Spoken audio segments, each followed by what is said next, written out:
they did one week. How good is that?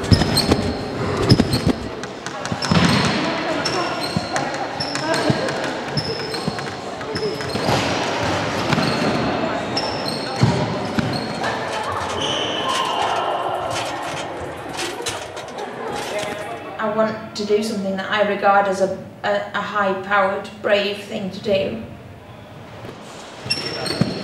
It's one of the things I long to use as a bit of a passport out of my vulnerable state. Passport to just forgetting for a while that I am a disabled and vulnerable, and that I have vulnerabilities.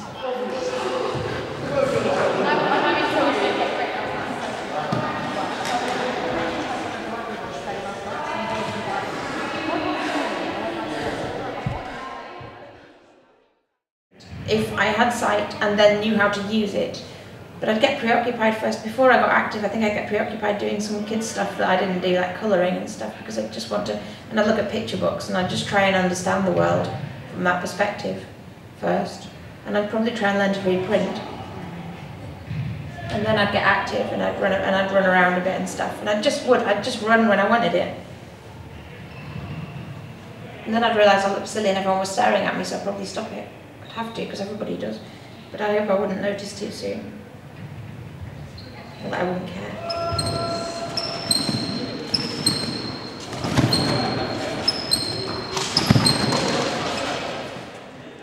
Any move that you're doing, if you get it wrong, the coach will say, "What are you seeing?" And you'll tell them, and they'll say, "No, I don't want you to see that, I want you to see this."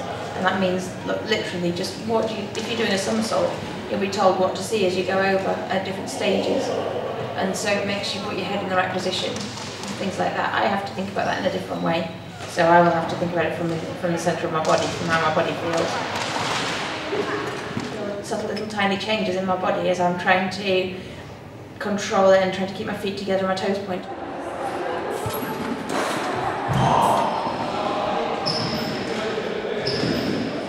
With all of that, you've got that air rushing past, you've got that sensation of that rush inside your body of the bouncing as well.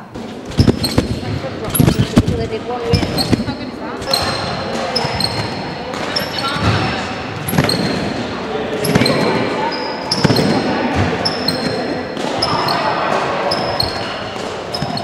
Sometimes, it sounds like an exaggeration, but it is true for me, so I am going to say it. I can feel quite foreign in the world of sighted people, because you all talk about things and people that don't mean anything to me because the reference is completely visual.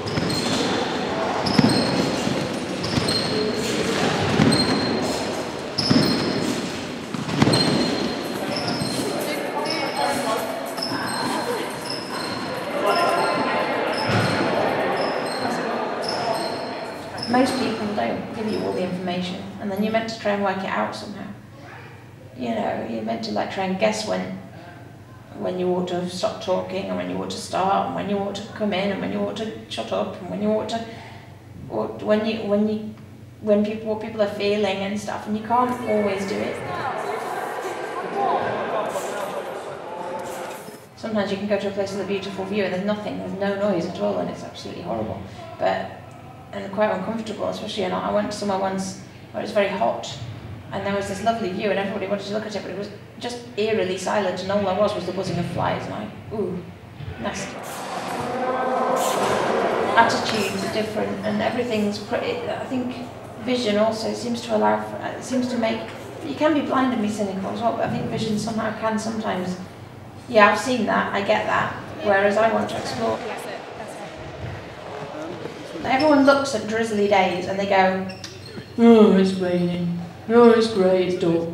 I walk outside and I feel my face getting sprinkled with little tiny droplets, and I just love it. I can't even begin to, I just love it. I love that sensation. And I don't mind that it's grey. It also doesn't hurt my eyes because the sun's not shining in them. To be honest, that's the best kind of weather, which is quite freaky because everybody's like, "Oh, it's raining, it's grey." So everyone else is really down in the dumps. And I'm like, "Oh, it's sprinkly rain." And they say it's spitting, they say it's drizzling, they say it's miserable, it's grey. And I can't see why they can't see beyond the grey.